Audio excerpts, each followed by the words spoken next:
Assalamualaikum, ayo belajar bareng aku lagi di RNM Channel. Kali ini aku mau bahas latihan soal kebidanan. Kali ini aku mau bahas tentang nutrisi pada ibu hamil. Oke, sebelumnya yang belum subscribe, ayo di subscribe dulu agar kalian tidak ketinggalan soal maupun materi tentang P3K, SKP maupun UKOM.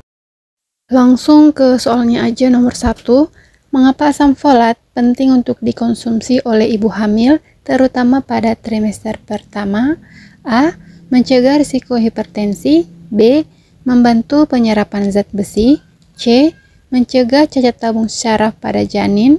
D. Meningkatkan energi ibu hamil. Atau E. Mempercepat pertumbuhan tulang janin. Kira-kira jawabannya apa? Ayo kita langsung bahas aja. Asam folat adalah salah satu vitamin B yang sangat penting selama kehamilan, terutama pada trimester pertama. Peran utama asam folat adalah mendukung perkembangan janin yang sehat dan mengurangi risiko cacat lahir. Berikut adalah pembahasan setiap opsi yang ada, dimulai dari opsi A, mencegah risiko hipertensi. Asam folat memang penting untuk kesehatan kardiovaskular, tetapi fungsi utamanya selama kehamilan bukan untuk mencegah hipertensi. Hipertensi pada kehamilan lebih sering dikelola dengan pengawasan diet dan pola hidup sehat. Lanjut opsi B, membantu penyerapan zat besi. Asam folat tidak secara langsung membantu penyerapan zat besi. Meskipun asam folat diperlukan untuk produksi sel darah merah, penyerapan zat besi lebih bergantung pada vitamin C dan asupan makanan yang mengandung zat besi. Lanjut opsi C, mencegah cacat tabung saraf pada janin. Ini adalah fungsi utama asam folat selama kehamilan. Asupan asam folat yang cukup, terutama pada trimester pertama, dapat membantu mencegah cacat tabung saraf seperti spina bifida dan anencefali pada janin. Tabung saraf mulai terbentuk pada awal kehamilan, sehingga asupan asam folat sebelum dan selama trimester pertama itu sangat penting. Lanjut opsi D, meningkatkan energi ibu hamil. Asam folat memang membantu produksi sel darah merah, tetapi peningkatan energi lebih berkaitan dengan keseimbangan nutrisi keseluruhan, termasuk karbohidrat, protein, dan zat besi. Kemudian untuk opsi E, mempercepat pertumbuhan tulang janin. Pertumbuhan tulang janin lebih dipengaruhi oleh asupan kalsium dan vitamin D. Asam folat tidak secara langsung terlibat dalam proses ini. Jadi dari opsi yang ada, udah jelas, opsi yang benar adalah C, mencegah cacat tabung saraf pada janin. Kita lanjut ke soal nomor 2. Makanan apa yang kaya akan zat besi dan penting bagi ibu hamil untuk mencegah anemia? A. Brokoli, kacang merah, dan bayam. B. Pisang, yogurt, dan wortel. C. Kacang tanah, biji chia, dan oatmeal. D. Ayam, telur, dan produk susu. Atau E. Jeruk, apel, dan tomat. Kira-kira ini jawabannya apa untuk soal nomor 2? Ayo langsung ke pembahasannya aja. Zat besi sangat penting bagi ibu hamil karena membantu tubuh memproduksi lebih banyak darah untuk mendukung perkembangan janin dan mencegah anemia. Nah, anemia pada ibu hamil dapat menyebabkan kelelahan, lemah, dan komplikasi pada janin. Berikut adalah pembahasan setiap opsi yang ada. Dimulai dari opsi A, brokoli, kacang merah, dan bayam. Ini adalah pilihan makanan yang kaya akan zat besi. Brokoli, kacang merah, dan bayam adalah sumber zat besi nabati atau non-heme yang sangat bermanfaat untuk meningkatkan kadar zat besi dalam darah. Zat besi dari sumber nabati ini lebih baik diserap bila dikonsumsi bersama dengan makanan yang kaya vitamin C. Lanjut opsi B, pisang, yogurt, dan wortel. Meskipun pisang, yogurt, dan wortel sehat dan mengandung nutrisi penting lainnya, makanan ini bukanlah sumber zat besi yang signifikan. Mereka lebih berperan dalam menyediakan vitamin, mineral, dan serat lainnya yang bermanfaat, tetapi tidak cukup untuk mencegah anemia. Lanjut opsi C, kacang tanah, biji chia, dan oatmeal. Meskipun kacang tanah, biji chia, dan oatmeal memiliki kandungan zat besi dalam jumlah tertentu, kandungan zat besinya tidak sebanyak yang ada pada sayuran hijau atau kacang-kacangan lainnya. Mereka lebih kaya akan serat dan lemak sehat. Untuk opsi D, ayam, telur, dan produk susu. Meskipun makanan ini sehat dan penting untuk protein, kalsium, dan nutrisi lain, kandungan zat besinya lebih rendah dibandingkan makanan kaya zat besi seperti bayam atau kacang merah. Ayam mengandung zat besi, tetapi produk susu tidak membantu meningkatkan zat besi. Kemudian untuk opsi E, jeruk, apel, dan tomat. Meskipun kaya vitamin C yang membantu penyerapan zat besi, jeruk, apel, dan tomat bukan sumber utama zat besi. Mereka lebih baik dikombinasikan dengan makanan kaya zat besi untuk meningkatkan penyerapannya. Jadi untuk soal nomor 2 udah cocok ya jawabannya A, brokoli, kacang merah, dan bayam. Kita lanjut ke soal nomor 3. Vitamin apa yang membantu penyerapan zat besi pada ibu hamil? A. Vitamin A, B. Vitamin B12, C. Vitamin D, D. Vitamin C, atau E. Vitamin E. Langsung ke pembahasannya aja. Penyerapan zat besi, terutama dari sumber nabati, sangat penting bagi ibu hamil untuk mencegah anemia. Berikut adalah penjelasan untuk setiap opsi yang ada, dimulai dari opsi A, vitamin A.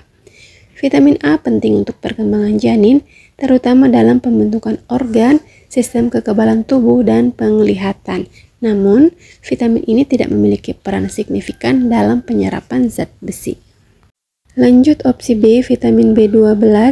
Vitamin B12 berperan dalam pembentukan sel darah merah dan fungsi neurologis, tetapi tidak langsung terlibat dalam penyerapan zat besi.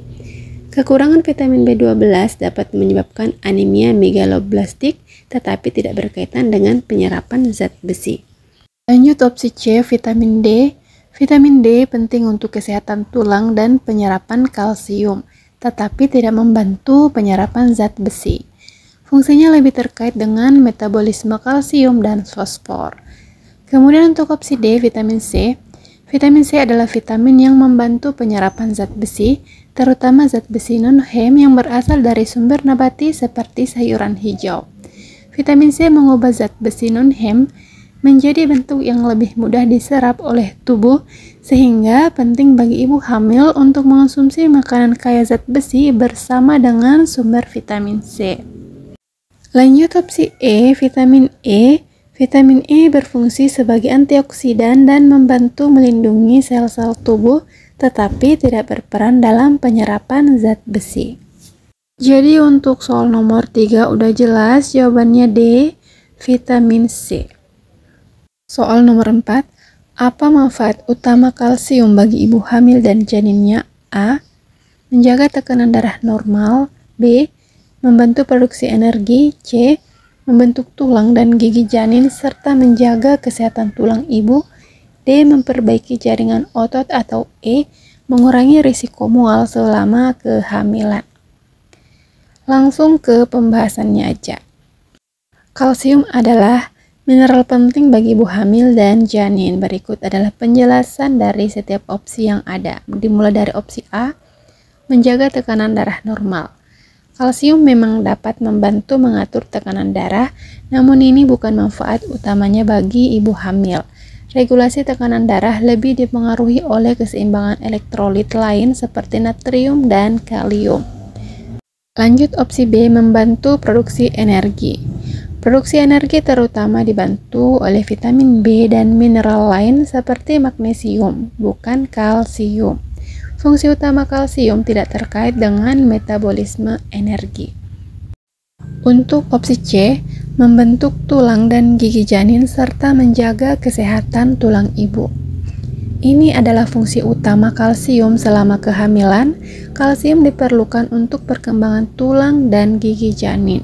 Selain itu, kalsium membantu menjaga kesehatan tulang ibu karena jika kebutuhan kalsium janin tidak terpenuhi dari makanan, tubuh ibu akan mengambil kalsium dari tulangnya yang bisa meningkatkan risiko osteoporosis. Lanjut opsi D, memperbaiki jaringan otot. Perbaikan jaringan otot lebih terkait dengan protein dan vitamin C, sedangkan kalsium lebih penting untuk kontraksi otot dan kekuatan tulang. Dan untuk opsi E, mengurangi risiko mual selama kehamilan. Tidak ada bukti yang menunjukkan bahwa kalsium secara langsung mengurangi risiko mual selama kehamilan. Penanganan mual biasanya berkaitan dengan perubahan pola makan dan vitamin B6. Jadi untuk soal nomor 4, udah jelas jawabannya C, membentuk tulang dan gigi janin, serta menjaga kesehatan tulang ibu. Kita lanjut ke soal nomor 5. Apa yang bisa terjadi jika ibu hamil kekurangan vitamin D? A. Keguguran pada trimester pertama. B. Penurunan berat badan ibu. C. Risiko pertumbuhan tulang janin yang tidak optimal. D. Meningkatnya tekanan darah pada ibu. Atau E. Peningkatan risiko diabetes gestasional. Kira-kira jawabannya apa? Ayo kita langsung bahas saja. Berikut adalah pembahasan untuk setiap opsi yang ada terkait dengan risiko yang dapat terjadi pada ibu hamil jika kekurangan vitamin D. Kita mulai dari opsi A, keguguran pada trimester pertama.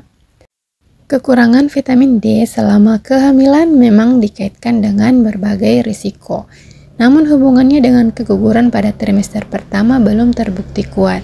Keguguran lebih sering disebabkan oleh faktor genetik, kelainan rahim, atau infeksi. Kekurangan vitamin D lebih cenderung memengaruhi kondisi kehamilan jangka panjang dan perkembangan janin daripada menyebabkan keguguran. Lanjut opsi B, penurunan berat badan ibu. Kekurangan vitamin D tidak secara langsung menyebabkan penurunan berat badan pada ibu hamil. Sebaliknya, kekurangan vitamin D biasanya lebih berhubungan dengan risiko peningkatan berat badan yang berlebihan dan komplikasi seperti preeklamsia atau diabetes gestasional.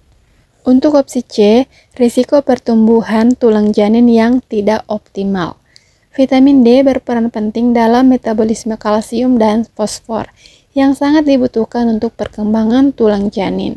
Kekurangan vitamin D pada ibu hamil dapat menyebabkan gangguan pada penyerapan kalsium, sehingga berisiko pada pertumbuhan tulang janin yang tidak optimal, termasuk risiko rachitis atau kelainan tulang pada bayi setelah lahir. Lanjut opsi D, meningkatnya tekanan darah pada ibu. Meskipun kekurangan vitamin D dapat dikaitkan dengan peningkatan risiko preeklamsia atau peningkatan tekanan darah, ini bukan merupakan akibat langsung yang paling umum dari kekurangan vitamin D. Preeklamsia melibatkan banyak faktor termasuk kondisi medis lain dan genetik. Untuk opsi E, peningkatan risiko diabetes gestasional. Vitamin D memang berperan dalam regulasi metabolisme glukosa dan kekurangannya bisa meningkatkan risiko diabetes gestasional. Namun, risiko utama kekurangan vitamin D pada ibu hamil lebih terkait dengan kesehatan tulang dan perkembangan janin.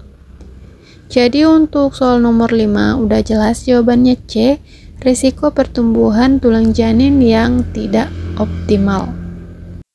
Udah selesai pembahasan soal kita kali ini. Soal-soal yang sebelumnya aku share di Telegram, dan yang belum bergabung di grup diskusi kita, ayo segera bergabung karena ini gratis. Yang aku harapkan semoga bermanfaat untuk teman-teman yang masih berjuang. Dan seperti biasa sebagai penutup aku mau bacain salah satu kata bijak. Semakin banyak kamu belajar, semakin banyak pintu yang terbuka. Oke, tetap semangat.